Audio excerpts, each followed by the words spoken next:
It has been 7 months. 7 months since I put out a video talking about the basic fundamental things Genshin Impact needed to fix to keep up. I went over the usual list of complaints: the lack of any real endgame, the resin system feeling like a chore, the nightmare of managing artifacts without a proper loadout system, basically a long list of features that other games, even games from HoYoverse themselves, had already figured out. And now here we are, deep into version 6.0. And to be fair, they have released a lot of updates. On paper, it looks like they were listening, but this is Genshin Impact. And with Genshin, you always have to read the fine print. So today we're going to do an audit. We're going to look at what they actually changed, what they improved, and where they gave us a monkey's paw solution. You know, if you haven't watched this video yet, it is where you get what you asked for, but it comes with a catch that makes you almost wish you hadn't asked at all. We will break this down into 3 parts. First, we will cover the genuine no strings attached improvements, you know, the things that they actually got right. And then we will get to the so-called fixes that came with a heavy asterisk next to them. And then finally, we will talk about the long list of issues that are still, after all this time, completely ignored. Let's get into it. But before that, let's talk about our sponsor for today's video. Before we get into it, I want to talk about today's sponsor, 𝗖cie𝗽𝗆𝗆𝗵𝗁, which is a new title that you're definitely going to want to keep on your radar. It is a top-down light action RPG that looks to blend an engaging episodic narrative with the thrill of randomized adventures. The whole concept is built around exploring its unique world at your own pace, and I'm happy to announce that its global pre-registration is now open for PC, iOS, and Android. And what really caught my eye is the game's world, Nova. It's got this fantasy meets retro vibe, where knights use flip phones and witches are also photographers. It is a wild concept. The journey will involve you meeting and teaming up with a cast of charming characters called Trekkers. The developers have also included a system for forging bonds with them, letting you exchange messages and go on adventures to deepen those relationships. But the compelling part is how much player choice seems to matter. You will take on the role of the tyrant, and the decisions you make are designed to directly shape the narrative and the fates of your Trekkers. This philosophy extends right into the core gameplay, which features some really promising roguelike mechanics. You will assemble a squad of 3, assigning them main and support roles that actually alter their skill sets. As you progress, you will get random perks, which should lead to some endlessly diverse and strategic squad builds. This system is designed to make every run feel unique, pushing you to adapt your strategy. It looks like a really smart way to build a ton of replayability right into the game's foundation from day one. So if you want to be one of the first to jump into the world of Nova when it launches, you can pre-register for 𝗖cie𝗽𝗆𝗆𝗵𝗁 right now using the tracking link at the top of my description. Signing up now gets you a bunch of different rewards when the game officially drops, so you will have a head start. Don't miss out. Now let's get back into the video. Alright, let's talk about what they got right, and to be fair, the list is longer than I expected. They did a good job cleaning a lot of the small annoying things. They finally added proper controller supports for Android. This is one of those things that probably should have been there at launch, you know, 5 years ago. But well, it's here now, and it works, so credit where it's due. They also expanded the number of party slots to 15, with all of the new game modes they've added, each wanting different kinds of teams. This wasn't just a nice change, it was a necessary one. It is a simple fix that makes managing your characters a lot less painful. And you know, having more team templates is just great. The tracking for quests and bosses also got a much needed update. You don't have to manually open your map, switch to another region, and then zoom in to find where you're supposed to go anymore. You just click navigate and the game takes you there. Again, it is a small thing, but it removes a layer of pointless friction from the game. Even the Serena teapot got some attention. There is a shopping cart now, so you can buy multiple furnishings at once. Is anyone excited for this feature? No?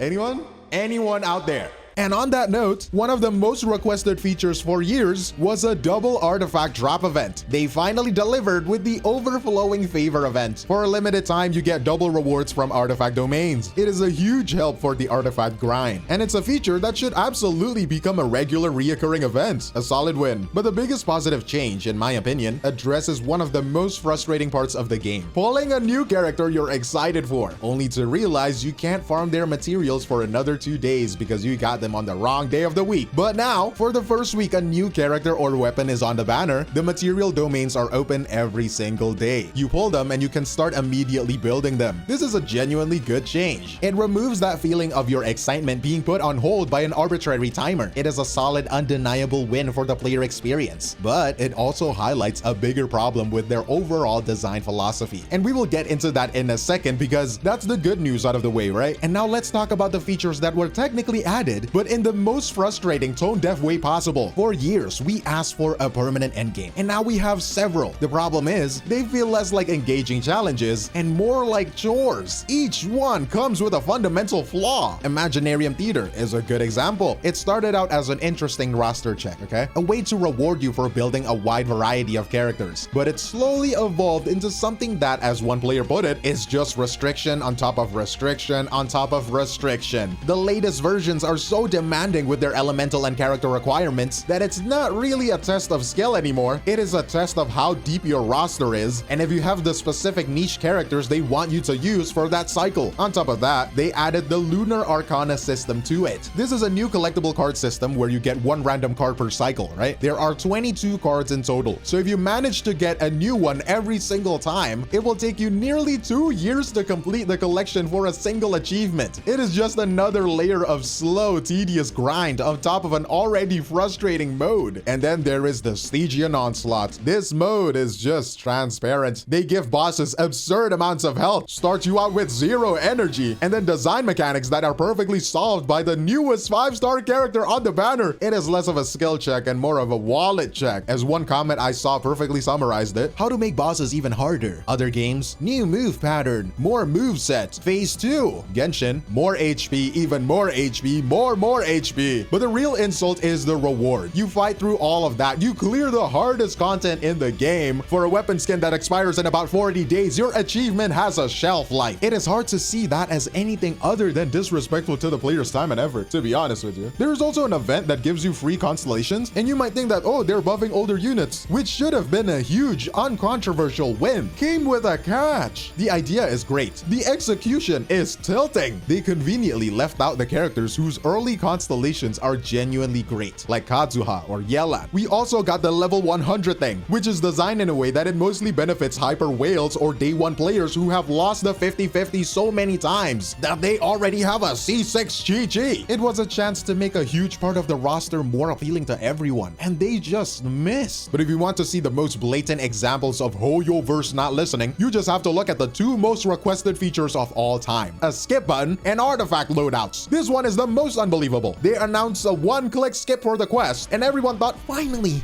But it wasn't a button to skip dialogue. It was a button to fast forward the in-game clock, a shortcut for a menu we already had. The way it was advertised was so misleading. You have to assume they knew exactly how the people would react. I mean, look at all of those HoYoverse content creators. They were like, oh, finally a skip button, bro, why? The artifact loadouts were even worse, in a way, because they didn't just mislead us, they gave us something we had already rejected. They didn't build a new system where you can just save your own handpicked sets of artifacts and gears. They just took their old, terrible, auto-generated loadout feature that nobody uses because it's so bad and gave it 2 save slots. And that was the entire update. It is not a solution, it's a joke. And this pattern of being just slightly out of touch extends to the other updates too. They are always one step behind. Take the Strongbox, for example. They finally added the Natlan artifact sets to it, right as the game moved on to the next region, not Cry. So the crafting system is perpetually outdated. It never has the new sets that people are actually trying to farm right now. It is the same story with the treasure compass. The new features that help you find chests and puzzles are so good, but they only work in Natlan.